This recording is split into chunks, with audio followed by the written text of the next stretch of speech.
going on, Vikings fans? Happy Friday and welcome into the show. My name is Patrick Siepman, and coming up on today's show, we're going to be talking about what an NFL analyst had to say on the Vikings signing a quarterback, and then also we got some draft news around your Minnesota Vikings as ESPN's Matt Miller dropped a 7-round mock draft. So to share with you guys all the picks he had for the Vikings.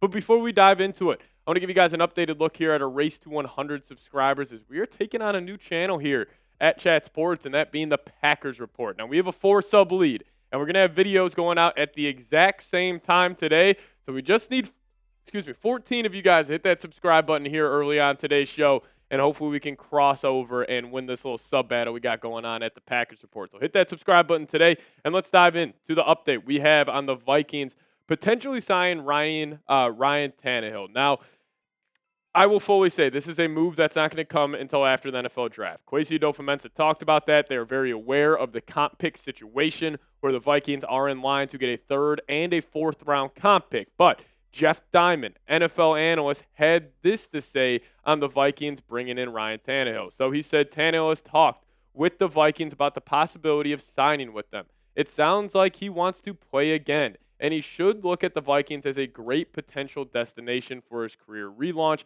I think it will happen as he sees an opportunity to play with a playoff team with an unproven quarterback coming off a major injury in McCarthy. The Vikings have $24.2 million in cap room and probably want to sign Tannehill on a deal similar to Darnold's last year, which is 1 for $10 million. Plus, if the Vikings would offer lucrative incentives in Tannehill becoming the starter. So whether it's Ryan Tannehill or Joe Flacco, I expect the Vikings to sign either one of these guys after the NFL draft, because really there's no point in signing one right now. And, let's just say if the Vikings did kind of feel like, maybe Flacco was getting buzzed from another team and Tannehill was getting buzzed from another team, then maybe I would be willing to sacrifice that comp pick to go bring in a backup quarterback. But really, I have no kind of concern with either of those guys being off the board post-NFL draft. But more on Flacco here, Tannehill here. So he did not sign anywhere in 2024, and his real last full season came back in 2021 where he had 21 touchdowns, 14 interceptions, played only 12 games in 22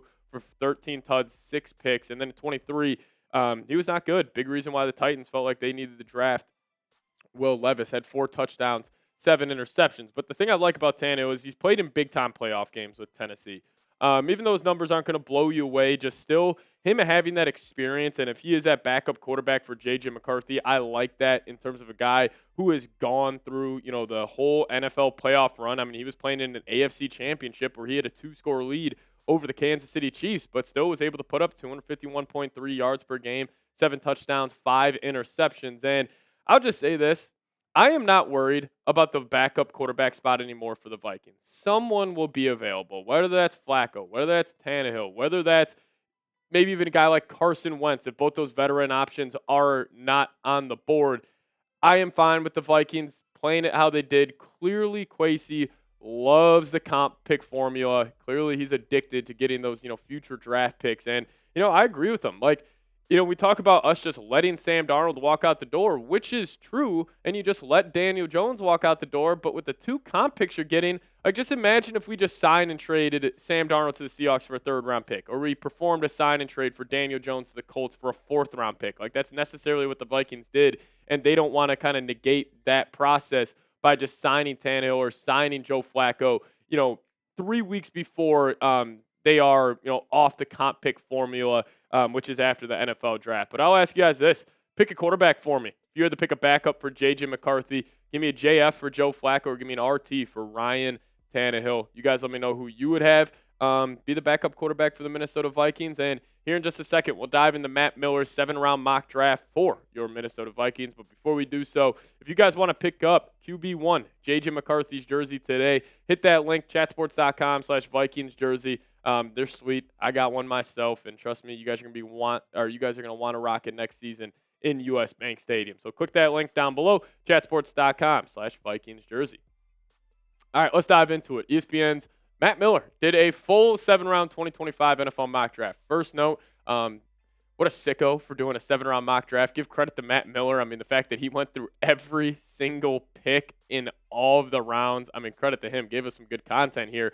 But also, he had the Vikings drafting in round number 1. Pick number 24, not a defensive tackle, not an offensive guard, but he had the Vikings going cornerback, and that being Kentucky corner Maxwell Hairston. Now, this was the guy who had ran the fastest 40 time at the scouting combine, and this is what Matt Miller had to say on the Vikings taking the Kentucky corner, saying the Vikings were aggressive in free agency, so they don't have many glaring needs. But there is a concern at cornerback, where signees Isaiah Rodgers and Jeff Okudah project more as temporary fixes than long-term solutions. Hairston can definitely be a long-term building block. Not only is he feisty in coverage, but he has elite footwork and ran the fastest 40 out of all prospects at the combine, 4.28 seconds. Despite being 5'11", Hairston's long arms can lock down receivers when combined with his quickness. There are size and durability concerns as he missed 5 games in 2024 with a shoulder injury, but he has the best movement skills of any quarter in this class.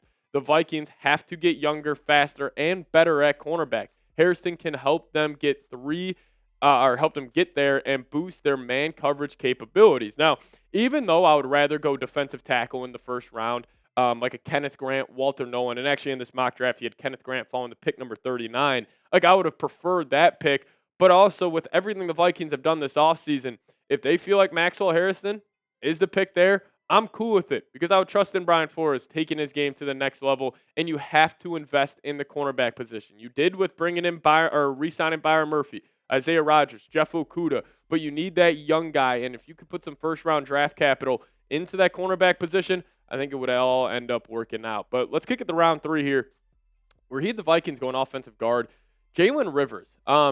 If I'm being honest, I have not done a lot of work on this guy, so I don't really know too much about his tape or his technique here. But Jalen Rivers is definitely an interesting prospect, and this is what Matt Miller had to say on the Vikings making this pick, saying the Vikings filled immediate needs with Ryan Kelly and Will Fries in free agency, but Rivers has swing tackle potential as a rookie and could develop into a starting left guard. Now, obviously, we know the Vikes probably going to roll out Blake Brandel at left guard this season, but I don't hate having a guy like Jalen Rivers kind of work behind the scenes and have Chris Cupper, Vikings offensive line coach, really get his hands on him and develop into hopefully being a starting caliber guard in the league. Now, here are his PFF grades, 70.7, pass block 78.8, and then 65.8 in the run block. Did miss some time due to the injury, but he's a developmental pick. And in round 3, even though I'd like a defensive tackle, I'm cool with the Vikings going that direction. Now, round 5.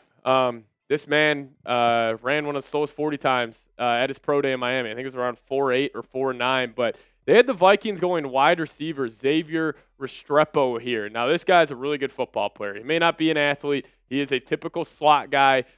He is in that, Hunter Renfrow, Julian Edelman. Like, he will mix and match his, routes in the slot, and he can create space in a phone booth. And that is a kind of an archetype of wide receiver that the Vikings don't have because you got the 2 top dogs, Jefferson Addison. You got the 2 burners now in Jalen Naylor and Rondell Moore, but you really don't have that guy that can create space in those short yardage, 3rd and 5 situations where it's just like, hey, you're running a whip or an option route. You just get open, and to have that safety blanket with also TJ Hawkinson, I think it could help a guy like JJ McCarthy. I mean, this guy was awesome for Cam Ward last season at Miami. So Restrepo, even though he ran a slow 40, I like to pick in round 5. And now we kick it to round 6 here. They finally addressed the defensive tackle spot. I wish it would have been earlier, but I understand like their thought process here. You got Hargrave, you got Allen. Maybe you don't need to put a lot of capital in there, but it is Aeneas Peebles. Hope I'm pronouncing that last name correctly. My apologies if I am not, but the Virginia Tech defensive tackle. This guy's got a really, really high motor, which is something I love. Not a freakish athlete, but he did have some good production for Virginia Tech, and this guy would just be a rotational guy. Like maybe him and Jalen Redmond would kind of battle it out to be that 4th defensive tackle in the rotation. But, if it's Hairston, you go an offensive guard, wide receiver, D tackle, I really don't have too many complaints from that mock draft from Matt Miller. All it comes down to is if you hit on those players, it does not really matter what position they are. So if you guys made it to the end of today's show, give me a SKOL down below in the comments section. And also, you guys can hit me up on Twitter. @PatSeeps is the Twitter handle. Follow me over there, and I'll give you guys a follow right back. But thank you guys so much for watching today's show. See you guys next time. As always, SKOL Vikes.